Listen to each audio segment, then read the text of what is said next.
The public lecture associated with this initiative will aim to introduce the objective and benefits of the proposed cooperation to a wider audience, including student, faculty, and potential stakeholders. Before we are going to the first session, there will be opening speech from the rector of Hasanuddin University, who is Professor Dr. Insinyur Jamaluddin Jompa. Without any further ado, Professor Dr. Jamaluddin Jompa, the floor is yours. Just here, right? I don't need to, yeah. Thank you. Assalamualaikum warahmatullahi wabarakatuh. And very good afternoon. His Excellency, our guest, the DG from Croatia, which is on the screen already. Yeah, Dr. Peter Mihatov, and our ambassador from Croatia, Nebojša Koharovic. It must be the wrong pronunciation, but you will hear the right pronunciation later by our excellencies. And all leaders, our vice rectors and deans who are here, and especially to my students and also college. It is our we are so grateful and we are so honored to have our ambassadors and DGs from Croatia who has been here for a while. We have discussed quite a lot on many issues, especially understanding a little bit. Of course, I forgot to mention our new, is they already inaugurated? Api already inaugurated, our honorary has been inaugurated, right? Yes, so it's official now as an honorary council of Croatia. Pak Api, ada yang nggak kenal Pak Api nggak? Kenal semua kan? Ya, kenal. See, I asked my students, do you know him? Everybody know him, yeah. Somehow maybe my students do not recognize my face, but he will recognize his face. It is today. It is good momentum for everyone of us to listen to our DGs and also our His Excellency, our ambassadors, and to know more about what is Croatia. Not only Luka Modric, who has been playing with Real Madrid, right? Yeah, in Spain's club, and also we know him from the World Cup. I think last time is that Croatia came to final, right? Yes, we had the bronze medal. Bronze medal. Oh, okay. And the championship before that. All right. Yes. So we actually quite jealous to Croatia because Indonesian team was defeated yesterday with Iraq, and I think it is good to learn as the Croatian trainers to train our football players so that one day we also can be in the World Cup. And I think this is kind of a pride actually for any countries to see their players really involved in the championship. Mr. Ambassadors, DGs, and ladies and gentlemen, my students, just a little bit to introduce about Hasanuddin. Ada pemutaran film nggak? Nggak ada ya? Because we don't have, we didn't provide video for this time. We just wanted to introduce a little bit of Hasanuddin University. We have been proud to tell you that we are not only the biggest in East Indonesia, but also we are among big five based on Indonesian Ministry of Education and Culture of key performance indicators. So and this year we still have the same or similar status on big five. That means we are not reluctant to say we should be play important roles in Indonesia, and also hopefully becoming Indonesia ambassadors overseas by sending our students, diplomats to all over the world. So my students especially who is here, it is a good opportunity also for you to maybe from international relation study programs to understand a lot more about Croatia, that maybe in the future we can also use this connection to put in one of our list, you know, that Croatia can be as a place to visit, knowing that more than 6,000 people from Indonesia actually visited Croatia every year. I'm not sure how many Croatian people visit Indonesia, but in the future we also wanted to invite, you know, our college from Croatia, although your number of population only 40 million, 4 million, sorry, 4 million. It is the size of South Sulawesi, right? Berapa populasinya Sulawesi Selatan ya? Oh, okay. So it's half of South Sulawesi province, but the most important one there is that your GDP is quite good, but also per capita, I mean, and also a lot of visitors, visitors more than 20 million. That means that's quite attractive place. Unhas is one of the comprehensive university in Indonesia that we have 17 faculties now, so almost all study programs that existed in the world, actually we also have it here at Unhas. That means maybe if we can connect our university to Croatian, any Croatian university, we should be able to have that link or match in terms of field of interest in the future. We also would like to encourage our students, because every year we are increasing the number of what we call ISMA program.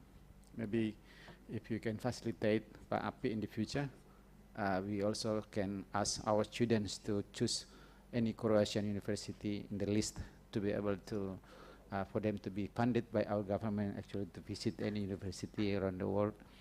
We also provide internally from our own university for those students who do not have support from fully supported by government.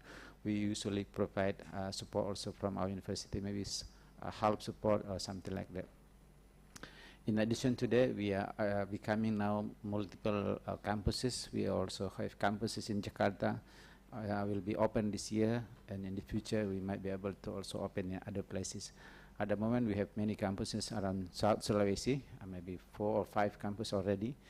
But then in the future, hopefully with the campus in Jakarta, then maybe we can also make our Croatian friends feel like Unhas is not far away from the center of Indonesia, especially in the context of IKN, although it's not very comfortable for many people to visit IKN at the moment, but at least for the future for Indonesia, IKN is of course becoming one of the most important places if that dream comes true, to be able to provide new capital for Indonesia. Welcome again to our university. We traditionally here we have very unique traditional way of treating our guests, but of course because we have a limited time, then we cannot provide a comprehensive traditional way of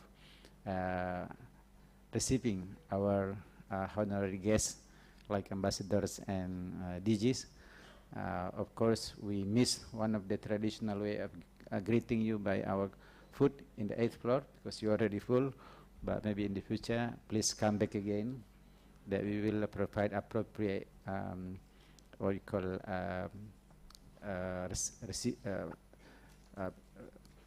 reception to visit our university. Of course, Pak Api is our new honorary council that will be working with us closely in the future. So Pak Api, please do consider that your Hasanuddin University is also your home.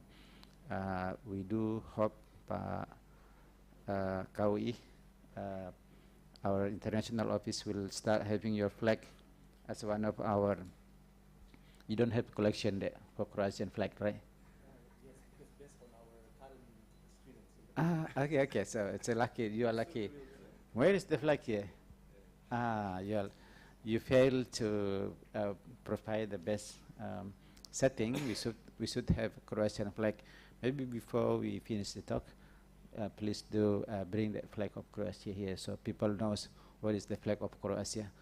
Many of us actually remember in the Croatian flag because of the football player. Yeah. So without further ado, I would like to thank you again and please enjoy the talk from His Excellency, our Ambassador and our DG. Terima kasih. Assalamualaikum warahmatullahi wabarakatuh and very good afternoon. Thank you, Professor Jamaluddin Jompa, for your wonderful speech. Next, there will be a photo session, and we would like to invite all the speakers and participants to stand up in order to take pictures together. On the other hand, I will sebentar count ya. it in. Foto besarnya sebentar aja. Oh, setelah apologize selesai me. ini. Okay. Supaya juga nanti jumlah peserta sudah lebih banyak. Okay. Okay. Thank you for the confirmation, Professor Jamaluddin Jompa. For the first session, we would like to invite our moderator, who is Muhammad Ridwan SSMA, to lead the session. Without any further ado, Sir Rido, the floor is yours. Thank you very much, Mr. Faiz, the Master of Ceremony for this event today. His Excellency, Mr. Ambassador, Nebodja Kahorifik MEC, hopefully I pronounce correct.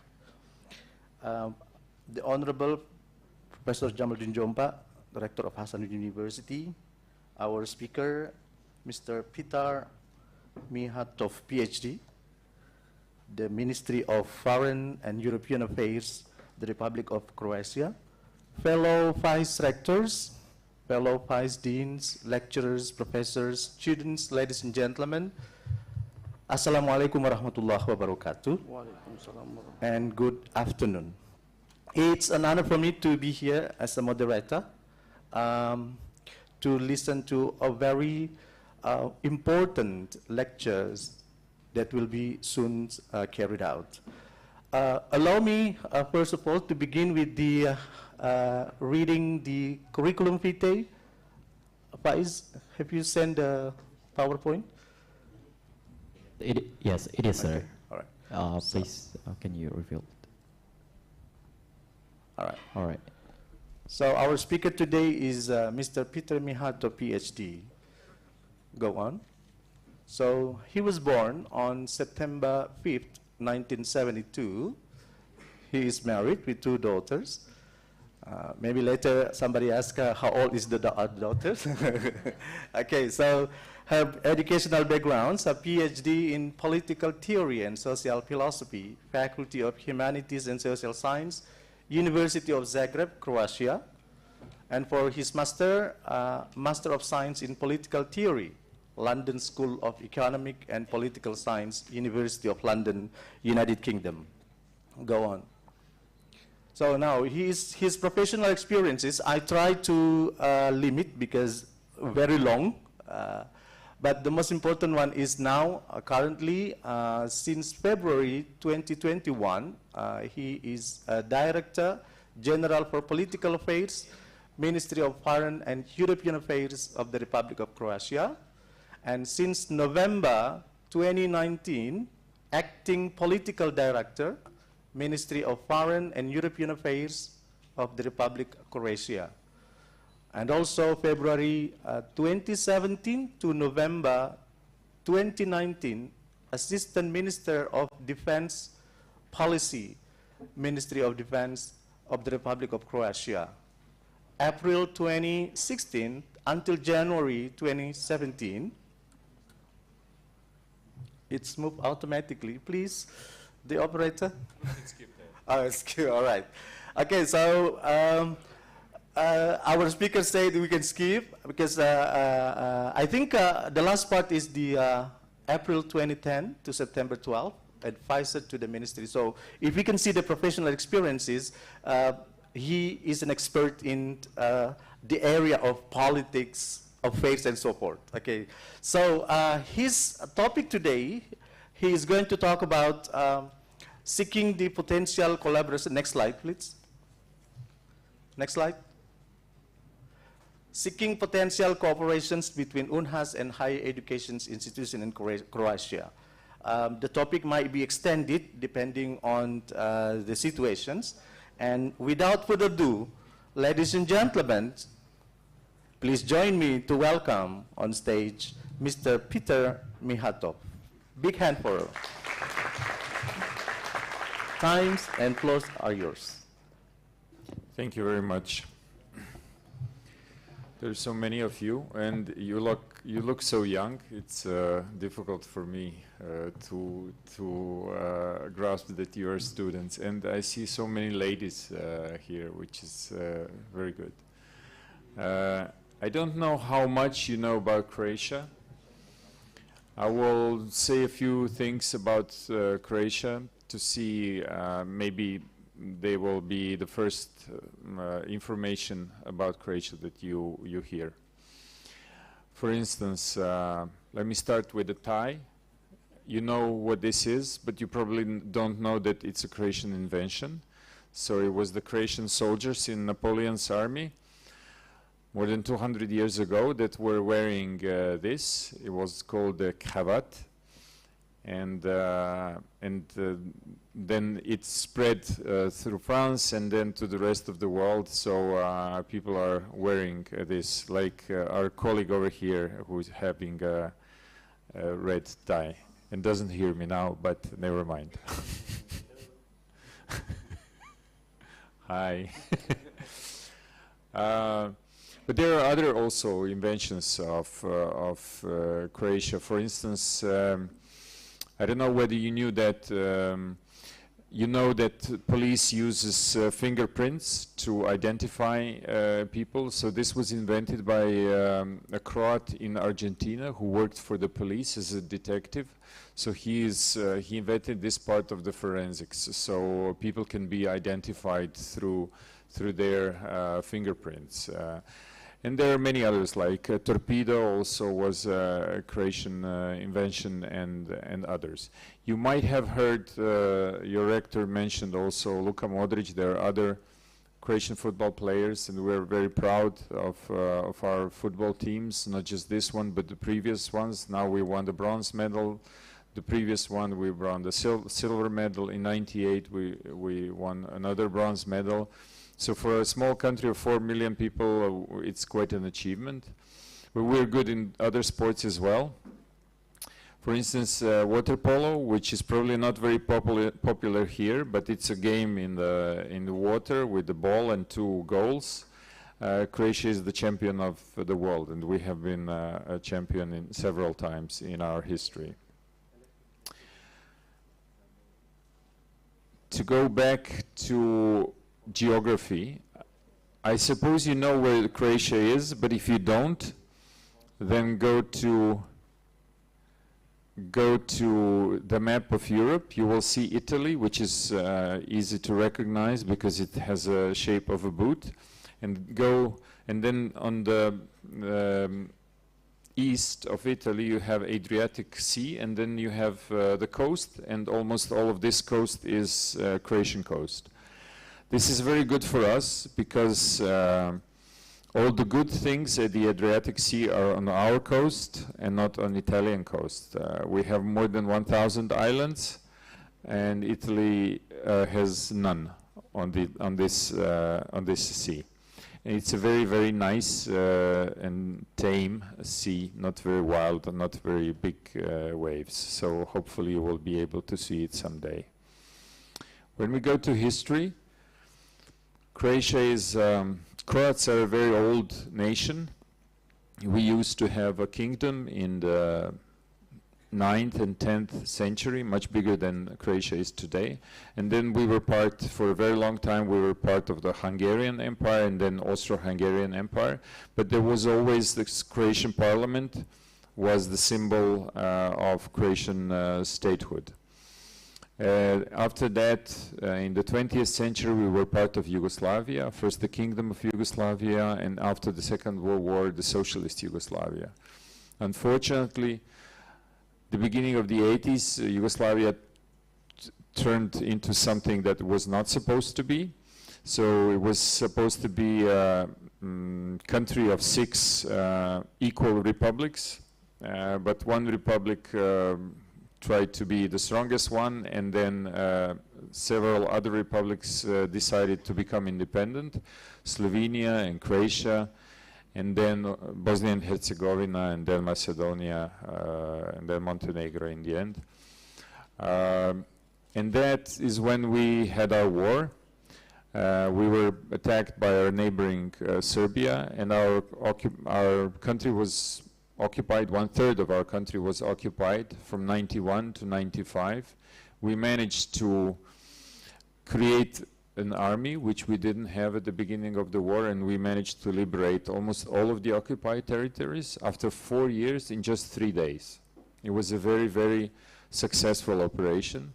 There was one piece of land which was still occupied, and we engaged in a political process with the UN, United Nations mission over there, and we managed to return this territory also after 3 years. So this was very successful. After that, we started preparing for membership for NATO and the European Union. NATO we joined in 2009, European Union we joined 2013.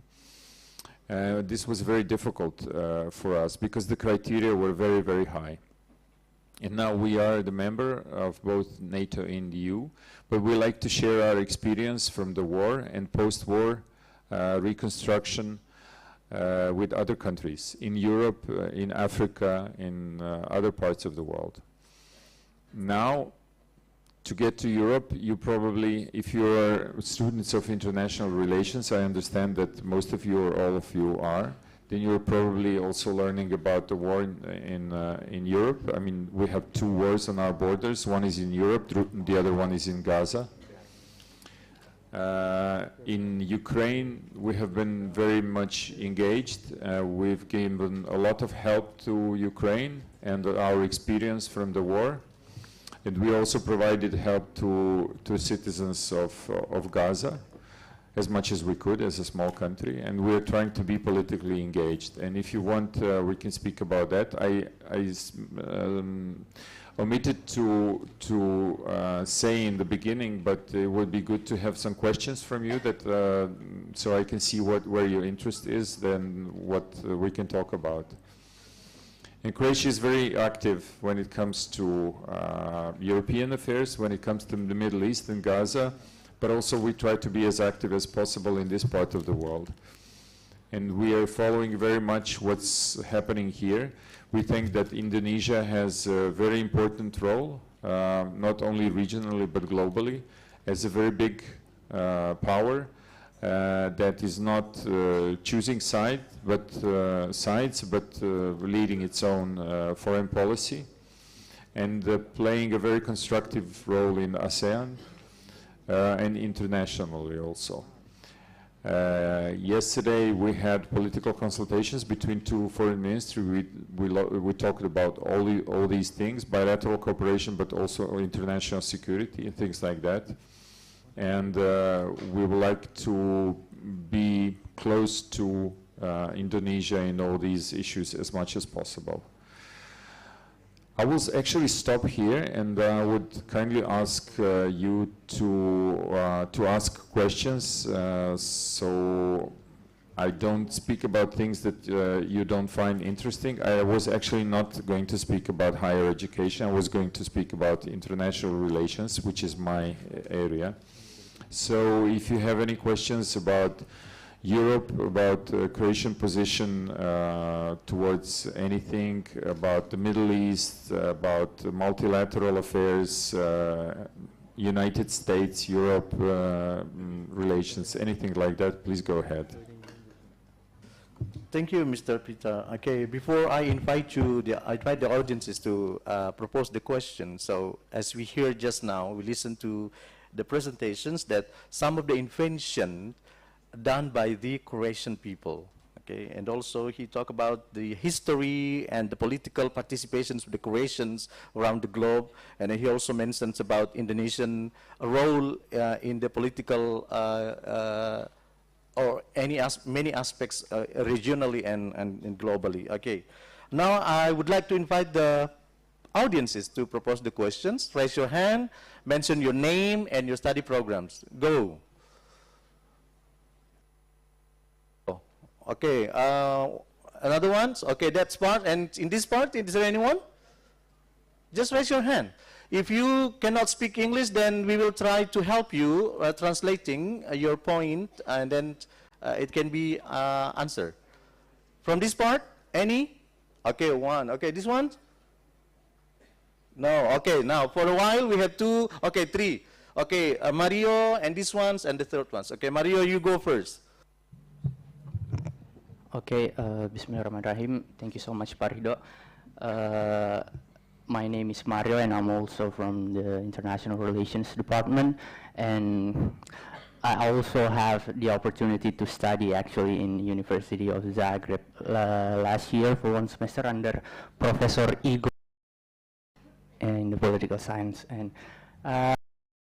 during my studies, I actually noted one problem in Croatia where every youth that I asked, or my peers in the university, I asked them about what you're going to do after study, and they almost all of them would say, I will go to Germany, or outside the country, and etc. and etc. And almost in the country, and I realized that there is an issue in Eastern Europe.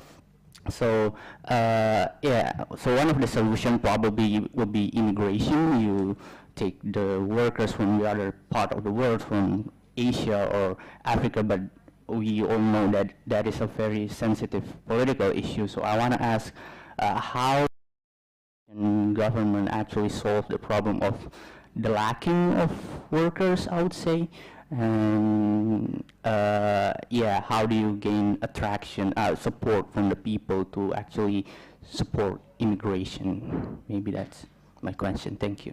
Thank you, Mario. Do we answer directly? Okay. Thank you very much.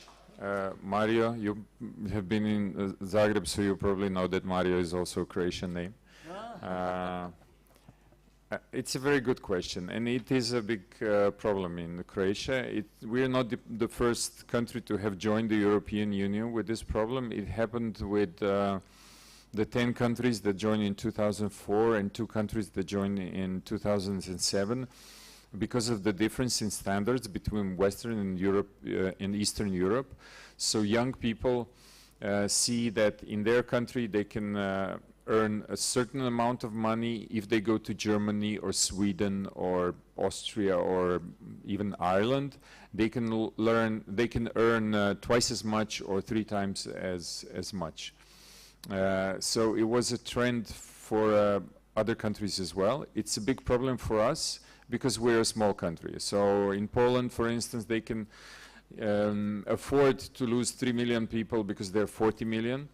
In our case, it's very sensitive because if we lose 100 or 200,000 people, it is sensed, it was felt in Croatia very much. A lot of people who went to Germany, for instance, or to Ireland or other countries realized that the life over there is not as easy as they thought it would be, because they earn much more, but then they pay a lot of money for their houses or apartments, and then they in the end don't manage to save as much money as they think they would. So now we have a process of people returning home, but it's still not massive. So we still have a shortage of people at home. At the same time, we have been importing labor because we're not the only European country with a demographic problem. It's a huge problem for Europe, I would say for the whole Western world, negative demography. We've been receiving people from India, from Nepal, and from Philippines and other countries. Well, it's happening overnight. I mean, there are a lot of foreign workers in Croatia, which will probably continue to come. So we have to find out the way to integrate them well into our society, so they can learn Croatian, which is not the easiest language in the world, but they can sufficiently master Croatian and be as any other citizens. Our government is working on demographic measures, but you know, with demography, the results can come in 10 or 20 years. They're not going to come in 2 or 3 years. So we will probably continue to attract people to come back from where they went to Western Europe.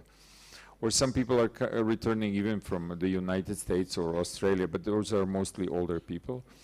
And we will probably continue to have people coming from other parts of the world as workers, and then the priority is to integrate them well. Thank you, Mr. Peter. Okay, now move to the next person. This one here, all right? Okay. Mention your name and your study programs. Okay. Let me introduce my name. My name is Ahmad Naufal Kavan Rijal Putra Diningrat, and I am from International Relations. So I just want to know that why do Balkan countries always fight with each other? Why can't they just get along like before? Yeah, just that. Why do Balkan people always fight each other? And the second question? Why can't they just get along like before? Okay, get along like before, okay. That's a good question. What do you mean by before? Because in our history, in our Balkan neighborhood has been quite bloody for a very long time.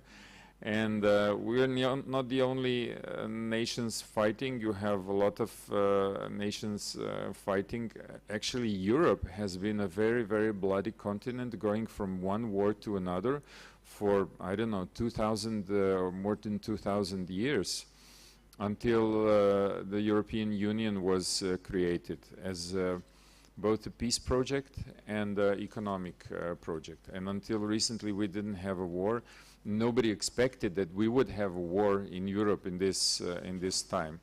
But if you go to history, then you know that wars happen because of human nature. And as long as there are humans, there will be wars, and it's what we can do about it is try to minimize the chances for another war to happen, but we can never be sure that it's not going to happen. And it really does come with human nature, and people come to power that have ideas about their country and their borders, and then think that their borders should be bigger than they are, and that is what happened with our neighbor. The biggest source of instability, unfortunately, is our neighboring Serbia, who attacked us in 91 to 95. We try to be good neighbors, and we support their membership in the European Union. We have been helping them with that. But still they have these ideas about being the biggest country in the region, that it means most influential country, that their borders should be bigger than they are. So that's a problem. So it's up to us and to other countries in Europe to persuade them that this is not the way to pursue this. But to get back to your question, it's not only in the Balkans. I mean, you have people fighting each other in many parts of the world, and I don't think that we will ever be able to say, okay, no more wars, but we still have to do, every day we have to do whatever we can to prevent, because wars are something where everything, the worst in every human comes to the surface. And if that happens, then it means that it's already very bad, and it's very difficult to come back to the normal position. And we see this in Ukraine today. We see this in Gaza. We see this in Sudan, in other conflicts and wars in the Middle East, in Africa. And I think it's our responsibility to minimize this, but we can never be sure that this is not going to happen. Okay, thank you. The key word is minimizing the work happening around the globe. Okay, the third persons. Do you have a mic with you? Yes. Okay, go. My name is Muhammad Faizul Mubarak Idam. I'm from and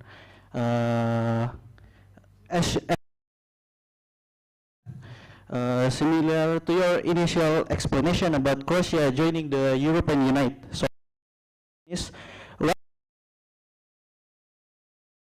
becoming a member in 2030. Maybe one role. Thank you. So the role of the Croatians since becoming a member of European Union. Thank you very much. Well, maybe one role that we have special is about the previous question and our neighborhood, our Balkan neighborhood, because we're trying to project stability in our neighborhood, and we're trying to attract all the countries in the neighborhood to become EU members, and we are really helping them with their accession process, because this is very, very difficult. It's like the most, try to imagine on your university, the most difficult test that you have to study for years. So it was like that for us, and we have quite a big experience how we did that, and then we have lectures going to these countries and explaining how we did it, so they can profit from our experience. And our position is unique because before we joined, the criteria were much lower and much more simpler. For us, it was very difficult, and now for them, it's the same criteria that we had. So this is one role. The other, I mean, we're trying to be as active in all the areas. When it comes to foreign policy, for instance, where we really did a lot is helping Ukraine, because having been in war, we are the only EU member, European Union member with war experience, recent war experience. So because of that, we have a high level of solidarity with Ukraine that has been attacked by Russia, and we are giving them this expertise, but also concrete help. Our whole European, Croatian assistance to Ukraine is 277 million euros. So for us, this is a lot of money, and this is, for instance, one thing that we're doing. But it's not all. I mean, we're trying to achieve better relations between European Union and countries around the world. Yesterday, we talked about, my counterpart from Indonesian Foreign Ministry and we talked about relations between European Union and Indonesia.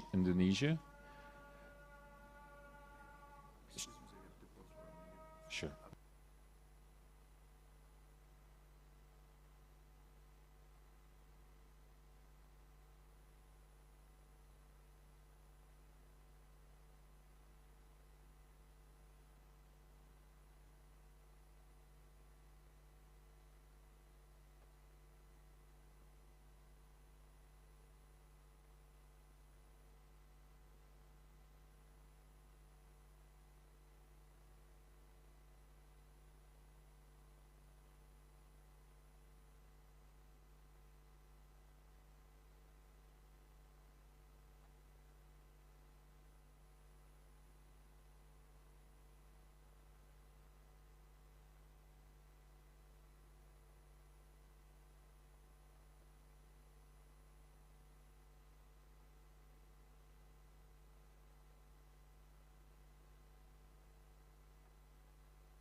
Okay. Well, what was I saying? Yes, the relations between the European Union and third countries. So we spoke also about relations which are subjects which are difficult between European Union and Indonesia, for instance, like the visas that are required for the EU, for Schengen zone, like palm oil and regulations about deforestation that European Union has and the requirements on deforestation from third countries, including Indonesia. So Croatia is trying to play a positive role here and trying to understand the logic of our partners like Indonesia, and then advocate their logic and their arguments within the European Union. So this is also one of the roles that we have. Thank you. Thank you. Okay, all right, now we open another questions. This part, I think we haven't got someone from here and from here, so please raise your hand. If any questions from you in Bahasa or in English, just raise your hand. No one? Nobody? Okay, go then, okay. Mic with you? Ada mic-nya? Okay. Okay, bismillahirrahmanirrahim. Assalamualaikum warahmatullahi wabarakatuh. Thank you very much for the opportunity, sir. First of all, I would like to say thank you very much for the opportunity. And I would like to say sorry if my language is so bad. So you can get the strike for my mistake of my language. First of all, I would like to asking you two questions. Your name, please. Sorry. My name is Tri. 2022. Can we get for continue our study in Croatia?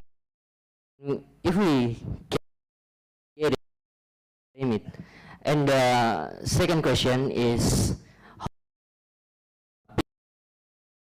mindset, high mindset of studying or about education, because addiction of education in Indonesia, the mindset of the people is educative, and in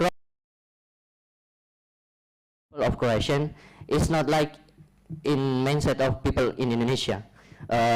Thank you. Wassalamualaikum warahmatullahi wabarakatuh. Two question. Is there any scholarship offered by Croatian government? Ya, itu yang pertama. Okay. Yeah. The second one's the mindset of people of Croatians regarding the education. Iya, Pak. Okay, because in Indonesia, when we say about education, it must be something expensive. Iya. Thank you. Well, when it comes to scholarships, we do have scholarships. I don't know which of them are eligible for students from Indonesia at the current time. But one of the things that we have discussed yesterday with your foreign ministry is also signing a memorandum of understanding between our two governments or two ministries. Which we proposed recently. Now there will be a response from your ministry, and we will sign this memorandum of understanding. But before we do, we also are going to enhance cooperation between universities. We already have certain cooperation, and we will enhance that. So that will definitely open new opportunities for you to study in Croatia. And when it comes to the second part and the mindset, well, I don't know, because in Croatia it's not like that. Most of our universities are public, so you don't pay high tuition fees to study in Croatia. And they're quite open to students from around the world. There's more than 100 programs in English. And the attraction also is not just studying in Croatia, but we're part of the Bologna system with Erasmus and other programs of mobility. So you can do, I don't know, 1 year in Croatia, and then you can do another year in Italy, or I don't know, Sweden or something like that. Or you can do undergraduate in France and postgraduate in Croatia, something like that. So I think that you would, I hope you would like it in Croatian students, in Croatian universities. We have a lot of interest from Europe and from other parts of the world also. And we don't have this mentality. Fortunately, it's not a matter of paying high tuition fees for Croatian studies. Thank you, Mr. Peter. Now I open again for the next question. Yeah, okay, one from here. This part okay, two. And this one's, please, this side is not yet raising any hand. Okay, come on. Angkat tangan tahi pa. Okay, nobody raised their hand. Okay, okay, all right. So let's continue from these ones, and the second one from this side. Okay, go. Mention your name, your study program. Please. Okay, thank you so much for the opportunity, sir. First of all, I would like to introduce myself. My name is Nurul Aini, and I'm from political science. So, from the history that the first in this room that I know that your history in political is, maybe I can say that you're an expert for the political in Croatia. So, what is actually the main challenge in Croatia right now, and how the government face that problem so it's not people and get back to your country? That's it. Thank you, sir. Okay, so what type of challenges faced by the government and how they deal with that? Okay. Well, there are many challenges. I would say that when it comes to security challenges, which are maybe the most important. Economically, we're doing quite well. But after a long time of peace, for us after the war, a peace in Europe, we now have again war on the European soil. And there is a big fear in all of Europe that if Russia wins the war in Ukraine, that it will continue towards one of the NATO countries. And we are a NATO country. NATO is, as you probably know, a defense alliance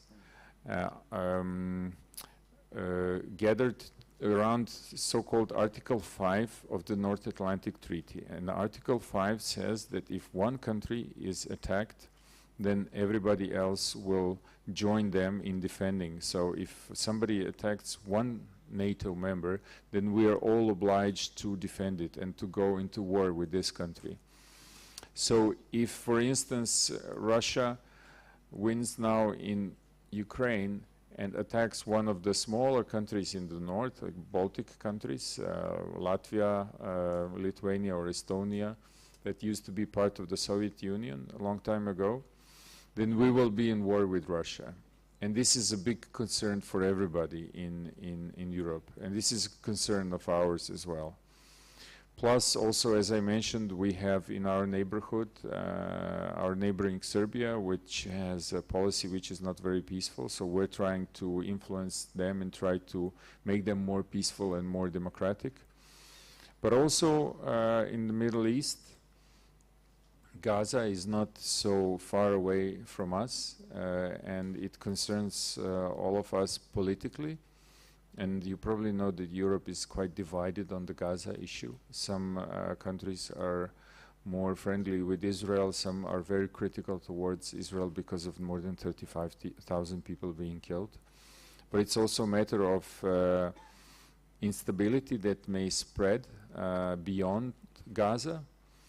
If we have refugees from Gaza, if you have instability spreading to Egypt or Jordan or other countries, neighboring countries which are quite fragile, then we will have again massive migration waves towards Europe, and this is a huge problem in Europe. In 2015, we had a big wave from Syria and then other countries to Germany, to Sweden, to Netherlands, and this became a political problem because many people came to these countries with very, very different way of life, and this does create political problems if this is a high number of people. So for us, also, we are only 4 million. We're a very small country. If we have another wave of refugees, of migrants from the Mediterranean, from Africa, or in the Middle East, then we will be in big problem. So these are, I would say, the biggest security concerns looking from Croatia. Thank you, Mr. Peter. Jadi faktor keamanan ya yang menjadi tantangan terbesar. Okay, I open again the questions. Oh, yang tadi ada siapa? Here, I think that's your turn. All right. Okay, thank you for the opportunity. For the first, let me introduce myself. So my name is Muhammad Nasir. I am from international relations. So when I heard about Croatia, I immediately think of its border issue. So here I want to ask about that. So my question is, how does Croatia deal with the geopolitical and security challenges of resolving this unresolved issue? And actually, why exactly these problems keep happening? Thank you. I'm sorry, which border issue is that? With the... with Slovenia? Yeah. Okay, well, that's, I would say, half-resolved border issue.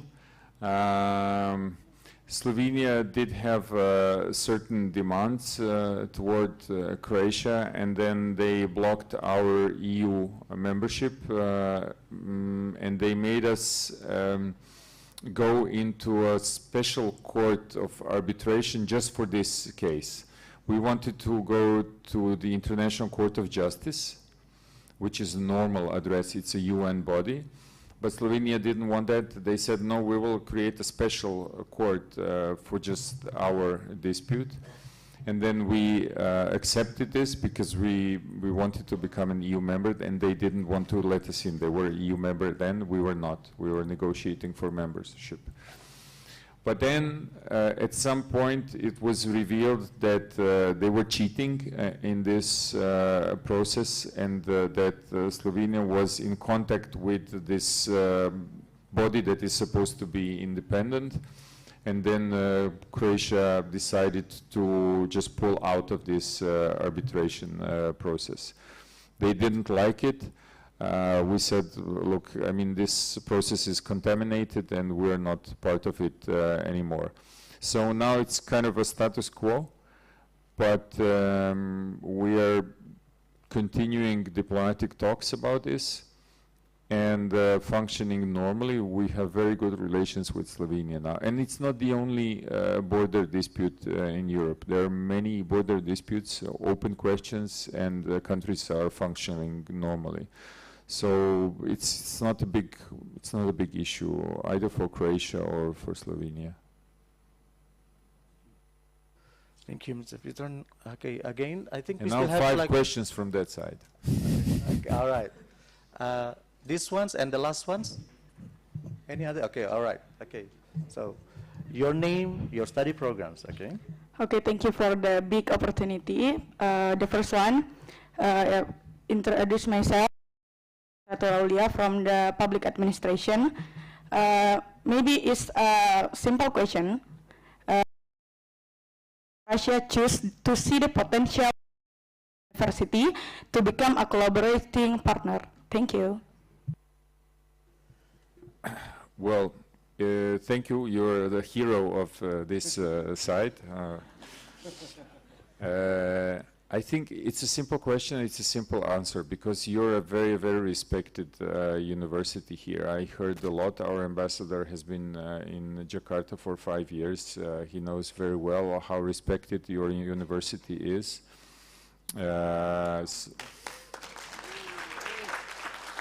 So for us, it's an honor. We're proud of our universities, but I mean, you are a major international power. You're a big country, and we know that you have very rich tradition. And as I said, we also know that that this is a very, very strong university, and it's just an honor for us to collaborate with your university.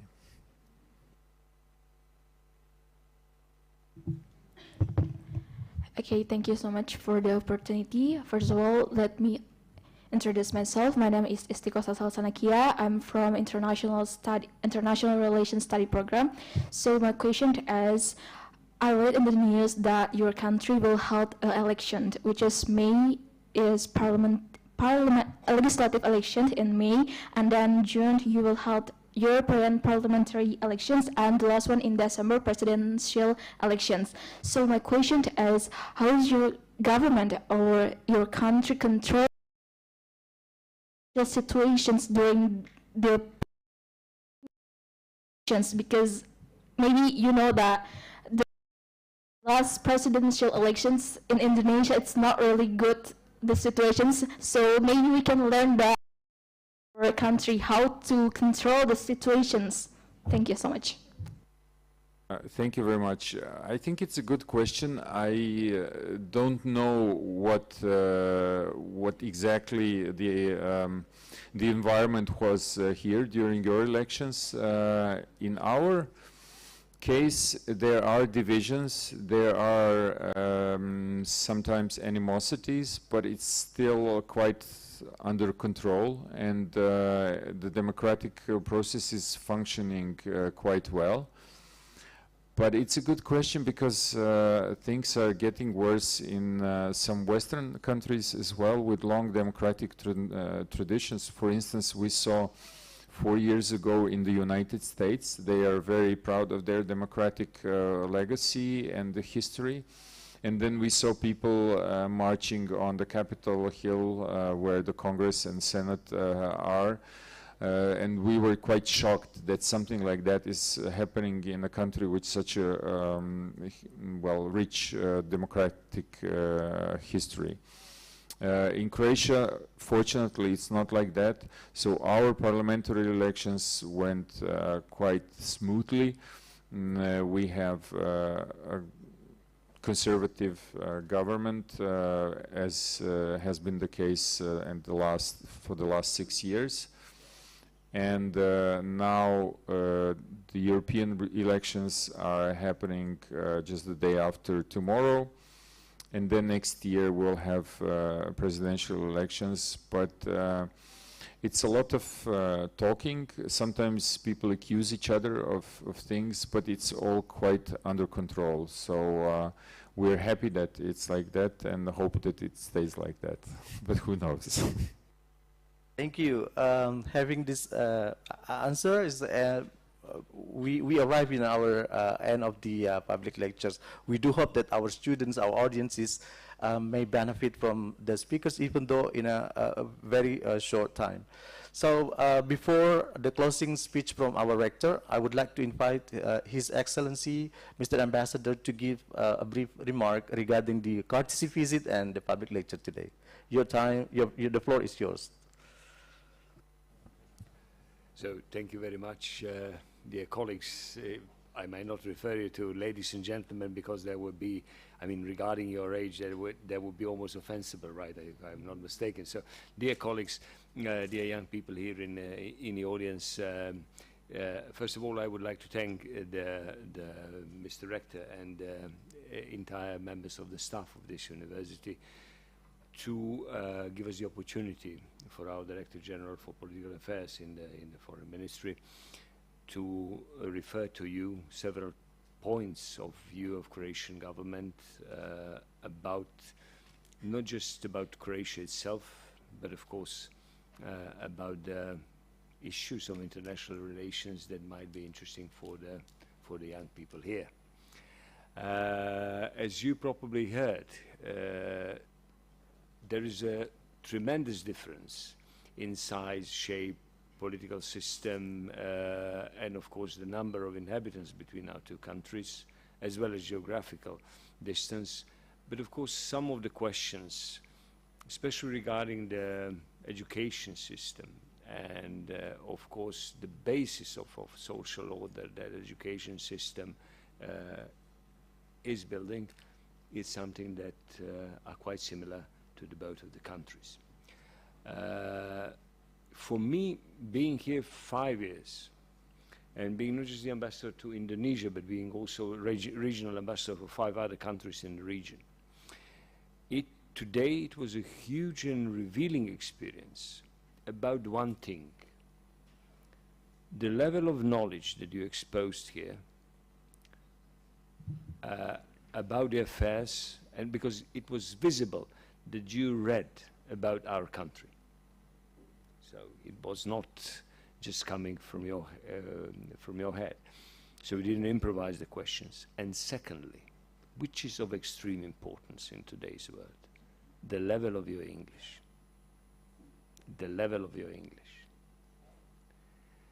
There is nothing that could be traded better in international arena than impeccable English. Your rector knows it. He has been a student both in Canada and in Australia. When you come somewhere and you speak the language, as most of you did speak today, that's your best visit card. And this is why probably the best, if I might say so open, the best minister in your government, or among 3 best ministers in your government, Nadiem Makarim, is doing something which is of the utmost importance for your country: internationalizing. Go abroad, go to sea. Indonesia is really a hidden gem that none of us know nothing about. I mean, that my Director General, he puts it on the scale of the international arena. I'm now putting it in the scale of social arena. Why? Because for tens of years, you were isolated. Isolated either by the system itself, that was not so encouraging for making the ties with the outer world because of the various types of reasons that you know better than I am. And secondly, because there is a certain social structure in your society that in a way does not boost your eagerness to be more present in international arena. This is, for instance, where you differ a lot, traditionally differ a lot from let's say, from your brothers from the Philippines, from another archipelago nation. Why is it so? You know it better than me. There are various reasons, you know, and why did it happen. But the matter of the fact today is that this has been shifted. And today you show us very clear that this situation has shifted. You are the youngsters of the world. You are not the youngsters of the archipelago, sitting there, makan, doing nothing. You know, this is not anymore the situation. And this is of extreme importance. And I think that the fact that our small country, with our small capacities of international exchange, would be open, is also open to you, and that by the good hand of our gentleman over here, who is now watching his mobile phone, but who is our honorary consul in this in South Sulawesi, would show you, you know, that this has been noticed even for relatively small countries and small members of the international community, such as ours. So thank you all for being the young globalized generation of the Indonesians that will definitely reshape this country. The education, the knowledge, the perpetuation of English, and the way that you look like. I mean, you are the citizens of the world, you know, and it's immensely important, you know. And I'm sure that in several years' time, you know, in that time I'll probably already be retired. But you know, when we meet somewhere in the East River in New York, you know, and you'll be working probably there in your mission, you know, I'll be proud to say to my wife and sons, look, I remember him from somewhere. He must be from Makassar, right? So thank you very much once again, and I would like to thank again our Director General for devoting so much time to all of us and to the noble cause of being here and listen to the question of this great audience. Thank you very much. Thank you. Thank you, Your Excellency, for a great remark. Once again, let's give a big applause for our ambassador and also our speaker today. Now is the last session, is the closing speech by our rector. Yeah, Professor JJ, the floor is yours. I don't know what to say anymore. I'm being flattened by our ambassador. I feel like I'm in the sky. It is indeed our optimistic, and it's a kind of encouragement for all of us, including especially for our students. Percaya diri, ya. Tadi sudah disebut bahasa Inggrisnya luar biasa. Tepuk tangan dulu buat para mahasiswa saya ini. Harus percaya diri. So I asked them to be self-confident. We don't need to worry about our misspelling or mispronunciation. This is not our language, but just do our best and be easy and just talk from your heart.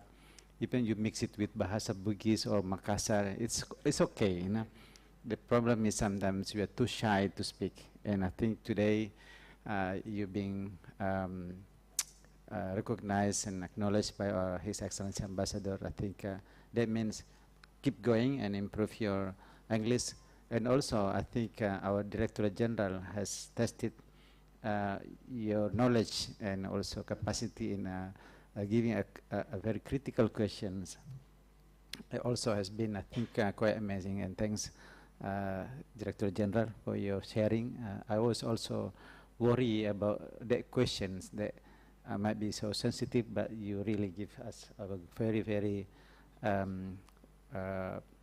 what you call a wise perspective and also deep knowledge about all international relations and more deeply to really history and human interaction. And for us, I think as a university, Hasanuddin University also need to use all of the capacity, including our own history, of understanding what's happening now in the world and also what's happening in the future. We actually very rich with war since our ancestors in kingdoms, in and also during this colonization era, and you name it, a lot of history that we have passed through that should make our capacity in reshaping the better future world. And that's why I'm saying always that we need to have this science diplomacy to enable our future generation to really learn from each other, being in touch, being a friend to all nations, and forget about the ancestor or the seniors who made the world really crazy and killing each other, which is not really part of our human intuitive or instinct. It is really not the way the world is supposed to be arranged. We should live in harmony. I wish I'm speaking in the front of the United Nations to advise them all, but this is only Hasanuddin University. But don't forget that our university needs to play the global and international in the international arena. So I ask our dean, unfortunately he is not here, that from now on, please play the role as much as possible. That's why we also have the center now being developed for what we call South Pacific studies, or to create a better understanding, to create a better relationship in the future, and also to live more peaceful. We also would like to ask our students to understand better and be brave to speak up. You know, you have the arena now. You can use YouTube. You can use all the social media to be able to really advise the world. You can also advise to the other ministers or other presidents. You can even advise the head of the United Nations and so on, because your voice will be heard, because must be from the genuine of the young generation who has different perspective from older generation. So thanks again, Mr. Ambassador, DGs, and also our Honorary Council, Pak Rido, and all other staff who has facilitated this process, and especially for my beloved student, and more specifically, those who ask a very critical and very good question. Applause for all. Thank you, and wishing you, DG, Mr. DG, Pak Peter, wishing you a safe journey back home. Please do remember us that we looking forward to meeting you again, not only here, that you revisited our office of Honorary Council, but maybe one day we also visit your country, both as an educational mission or as a tourist, you know, or maybe in the future, yeah, when we are retired. Yeah. So, saya kira itu saja. Thanks again. Assalamualaikum warahmatullahi wabarakatuh. And very good afternoon. Thank you, Prof. JJ, for the closing speech. Now I'm giving back the microphone to the Master of Ceremony for the next session. Okay, thank you so much, Rido, for moderating the sessions. For now, we are going to give all the speakers who have attended this public lecture today. So please, so please we would like to, yes, and please to Mr. Ambassador and Director of Hasanuddin University to move forward, because we are going to take the picture together, and to give the talk and to all of you. Thank you so much.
Okay, let us give applause to Director of Hasanuddin University.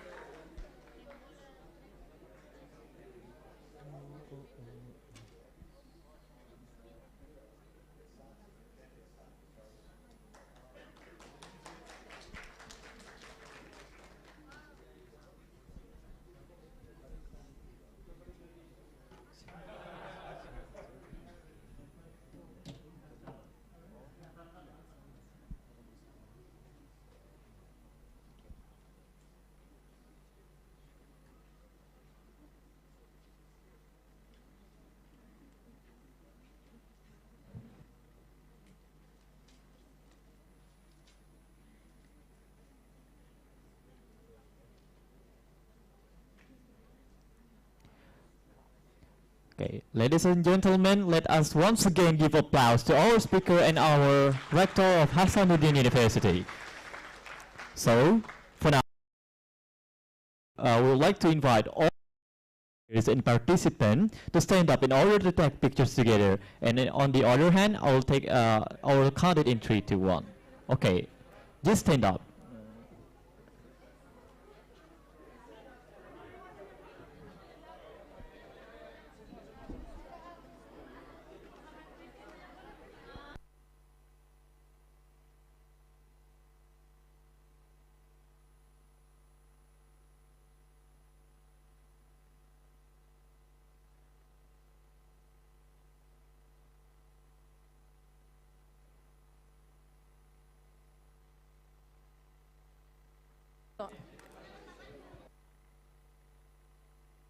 Yang di belakang boleh tolong maju ke depan?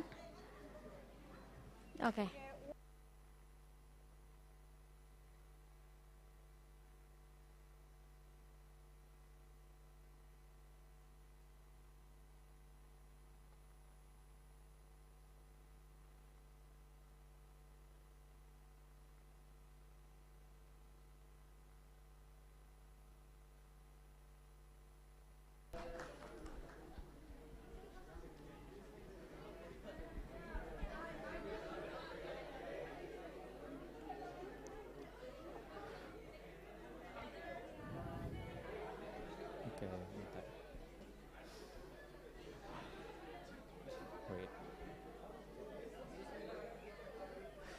Once again, thank you to speaker and delegate.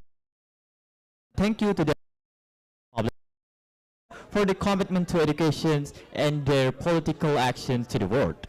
As we depart, let us remember that education is a long life journey. Let us continue to learn, grow, and inspire others. I'm the as the moderator for today. Wassalam.